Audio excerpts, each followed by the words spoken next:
ಎಲ್ಲರಿಗೂ ನಮಸ್ತೆ. ಈ ಮಾಹಿತಿ ನೋಡ್ಕೊಂಬರೋಣ.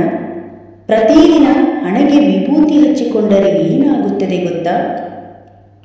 ಸಾಮಾನ್ಯವಾಗಿ ಹಿಂದೂಗಳು ಹಣೆಯ ಮೇಲೆ ಹಚ್ಚೆ ಹಾಕಿಸಿಕೊಂಡಿರುವುದನ್ನು ನೋಡುತ್ತೇವೆ.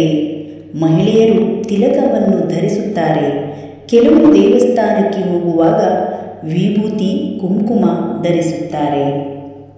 ನಮ್ಮಲ್ಲಿ ಹೆಚ್ಚಿನವರು ಶಿವನ ದೇವಸ್ಥಾನಕ್ಕೆ ಹೋದಾಗ ನಾವು ಮಾಡುವ ಮೊದಲ ಕೆಲಸವೆಂದರೆ ವಿಭೂತಿ ಧರಿಸುವುದು.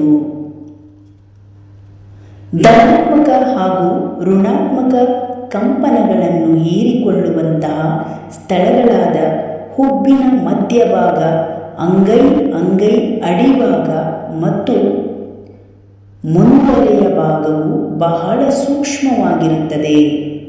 ಈ ಭಾಗಗಳಿಗೆ ನಕಾರಾತ್ಮಕ ಶಕ್ತಿಯ ಕಂಪನಗಳು ಎದುರಾದಾಗ ತಲೆನೋವು, ಗೊಂದಲ, ಚಡಪಡಿಕೆ, ದೌರ್ಬಲ್ಯ ಉಂಟಾಗುತ್ತದೆ. ಇಂತಹ ಸೂಕ್ಷ್ಮ ಭಾಗಗಳಿಗೆ ವಿಭೂತಿಯನ್ನು ಹಚ್ಚಿಕೊಂಡಾಗ ನಕಾರಾತ್ಮಕ ಶಕ್ತಿಯ ಕಂಪನಗಳಿಂದ ನಮ್ಮನ್ನು ನಾವು ರಕ್ಷಿಸಿಕೊಳ್ಳಬಹುದು.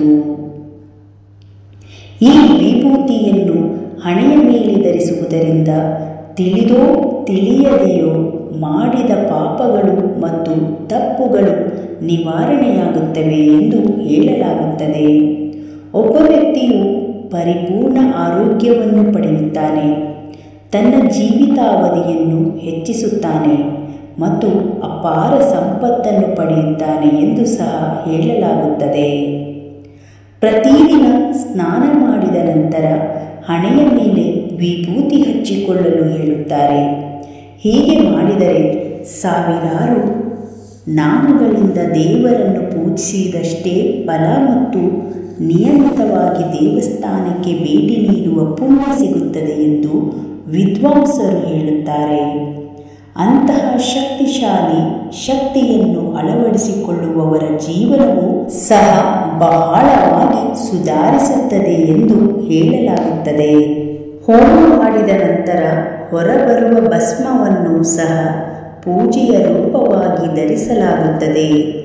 ಈ ಹೋಮ ಭಸ್ಮವನ್ನು ಧರಿಸುವುದರಿಂದ ನವಗ್ರಹಗಳ ಎಲ್ಲ ರೀತಿಯ ಪಾಪಗಳು, ಗೋಚರ ಮತ್ತು ಅದೃಶ್ಯ ರೋಗಗಳು ಮತ್ತು ಬಾಧೆಗಳು ದೂರವಾಗುತ್ತವೆ ಮತ್ತು ಆರೋಗ್ಯವಾಗಿರುತ್ತವೆ ಎಂದು ಹೇಳಲಾಗುತ್ತದೆ. ಪ್ರತಿದಿನ ಬೆಳಗ್ಗೆ ಸ್ನಾನ ಮಾಡಿದ ತಕ್ಷಣ ಹಣೆಯ ಮೇಲೆ ಸ್ವಲ್ಪ ವಿಭೂತಿ ಹಚ್ಚಿಕೊಳ್ಳುವುದು ತುಂಬ ಒಳ್ಳೆಯದು ಎಂದು ಹೇಳಲಾಗುತ್ತದೆ. ಆದ್ದರಿಂದ ಸ್ನಾನದ ನಂತರವೂ ದೇವಾಲಯಗಳಿಗೆ ಹೋಗಲು ಸಾಧ್ಯವಾಗದವರು ಮತ್ತು ಪೂಜೆಗಳನ್ನು ಮಾಡಲು ಸಾಧ್ಯವಾಗದವರು ಖಂಡಿತವಾಗಿಯೂ ಈ ವಿಭೂತಿಯನ್ನು ಧರಿಸಬೇಕು. ವಿಭೂತಿಯನ್ನು 3 ಬೆರಳುಗಳಿಂದ ಹಣೆಯ ಮೇಲೆ 3 ಸಾಲುಗಳಂತೆ ಹಚ್ಚಿಕೊಳ್ಳಬೇಕು. ಮೊದಲ ಸಾಲು ಅಹಂ ತೆಗೆದುಹಾಕುತ್ತದೆ, ಎರಡನೆಯ ಸಾಲು ಅಜ್ಞಾನವನ್ನು ತೆಗೆದುಹಾಕುತ್ತದೆ, ಮೂರನೇ ಸಾಲು ಕೆಟ್ಟ ಕರ್ಮಗಳನ್ನು ತೆಗೆದುಹಾಕುವುದು. ನಾವು ಅನ್ವಯಿಸುವಂತಹ ಭಸ್ಮವು ತಿಳಿಸುವುದೇನೆಂದರೆ ನಾವು ಸುಳ್ಳುಗಳನ್ನು ದೇಹದೊಂದಿಗೆ ಸುಡಬೇಕು, ಜನನ ಹಾಗೂ ಮರಣದ ಮಿತಿಯಿಂದ ಮುಕ್ತರಾಗಬೇಕೆನ್ನುವುದನ್ನು ತಿಳಿಸುತ್ತದೆ. ಸ್ನೇಹಿತರೆ, ವಿಭೂತಿಯ ಈ ಚಿಕ್ಕ ಮಾಹಿತಿ ನಿಮಗೆ ಇಷ್ಟವಾದರೆ ಒಂದು ಲೈಕ್ ಮಾಡಿ, ಈ ವಿಡಿಯೋವನ್ನು ಶೇರ್ ಮಾಡಿ.